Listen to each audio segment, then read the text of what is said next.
What's going on, everyone? MikeO back with another Mail Day recap. Got a selection of stuff that's arrived over the last few days I wanted to share with you. Some good, some not so good. Two of those items you can see right there on the screen, but we'll get into them in a few minutes. Want to show off some of the single cards I picked up first, starting with 2020 Topps Clearly Authentic. Picked up the 1985 JT Realmuto black border. Great looking card.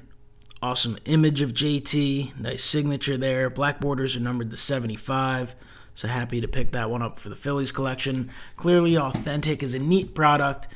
Like most products, probably better off just buying singles. The boxes are kind of expensive this year, $50 to $60, and you only receive one card. Here's a 1951 Topps Rhys Hoskins blue border, numbered to 25.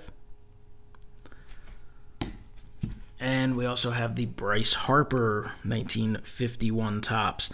These are obviously a little smaller. They're sized just like the 51 Topps.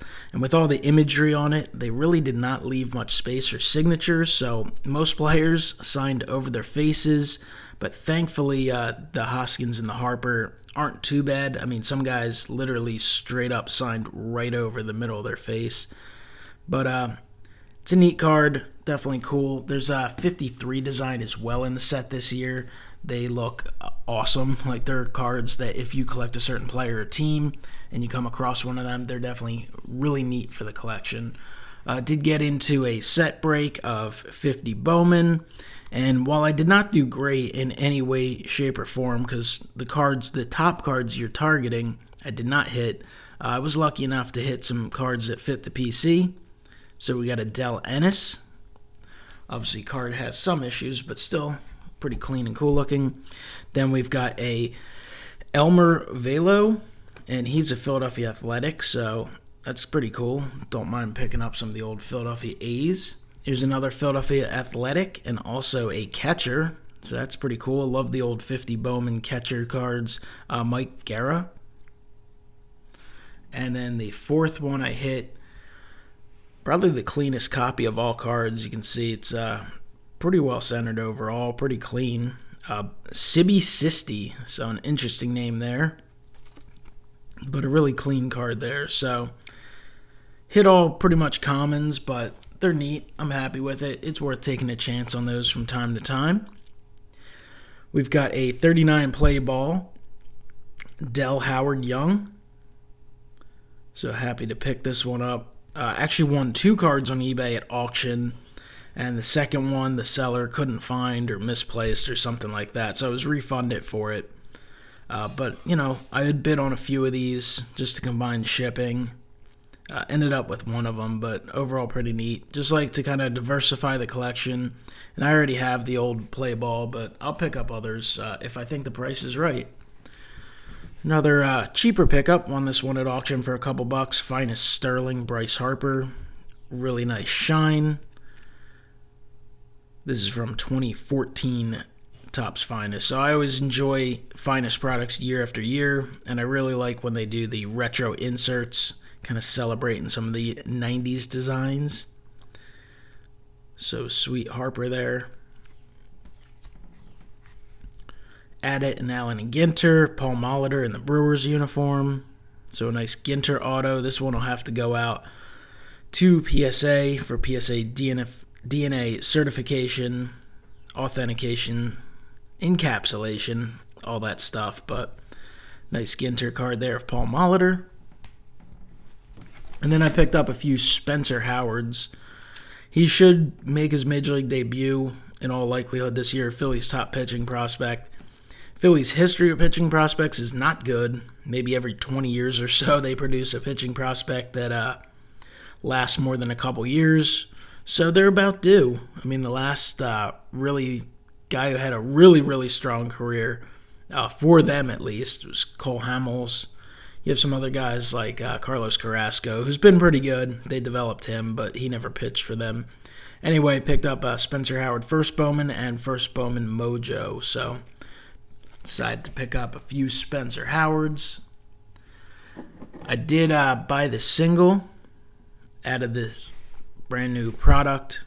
2020 Baseball's Finest Flashbacks. It's a 1993 Finest design, one of my all-time favorite designs. This was a game-changing product. It's the first chrome-based product, first year of Finest, which has been running strong for 27 years. And I just love the design. I think it looks great. I think the refractors are fantastic. This is the gold parallel numbered to 50 of Austin Meadows. Just thought it'd be a neat pickup. Saw it get listed at a pretty decent price and jumped on that. And now here's for the big pickup and the kind of mistake. So we'll talk about the mistake first, and we'll go out on a high note. King Griffey Jr., the Shore Project 2020. Just kind of jumped on this like so many others. I'm not really into Keith Shore's art particularly. Now, there's some Project 2020 cards that look amazing. I think the set obviously goes without saying, got completely overhyped. And it is what it is. There's still a long way to go in it. There's some people who are diehards who are going to enjoy the heck out of it to the end. But I would say overall it is it's not as popular as people made it out to be whatsoever. And we're seeing that in the reduced print runs. I think print runs are now, the last few that were released were like just over 3,000 cards. And this King Griffey Jr. print run was 99,000. So obviously a ton of them. A ton of people jumped on that hype train. And, you know, it was kind of hard to not do that. Because at the time, like, every card that was coming out was just doubling, tripling. It definitely spiraled completely out of control to the point where it didn't make sense. And I had talked to friends about it, and we're like, it doesn't make any sense. And pretty much we're right. It didn't make any sense. It was overhyped. But it is what it is. You know, it's not the worst card of all time, but it's far from the best as well. But to the left, on a better topic, 2020 Topps Baseball's Finest. They call it Finest Flashbacks. This is the 93 design, which is just an amazing design, game-changing kind of product that came out back in 93. Definitely ushered in the era of more parallels and refractors, first refractors available in that, the chrome technology, which is clearly kind of taken off over the years and become unbelievably popular, and really high-end products. So Topps released this, $55 a box. Mine finally came in, and these are going for like $300 and up per box now. It's kind of insane. But I can't wait to break one of these. Obviously, I guess the smart thing to do would be to sell it and cash in a profit.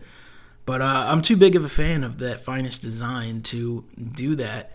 I think Topps did a great job recreating the packs and the boxes. One of the things that's different, the original 93 Finest, they actually just kind of glued on a real card. I guess they printed extra cards. I'm assuming, obviously, they didn't have backs, but they were stuck on the boxes.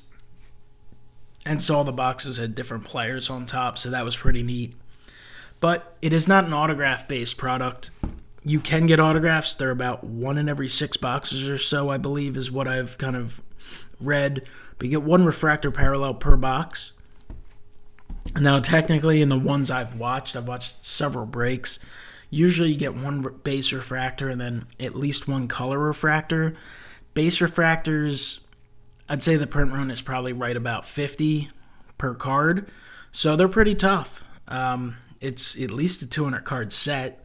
So to pull the refractor you want is going to be 1 in 200 boxes. So I think this will be a very popular product going forward. 93 Finest, like I said, is a classic. And if you look at the 2013 Topps Finest product, in 2013 they were celebrating the 20-year anniversary of 93 Finest. And so they did parallel inserts of the base cards into 93 designs, and they were only like 1 per box. And then there's refractors in that, and those were numbered to 25.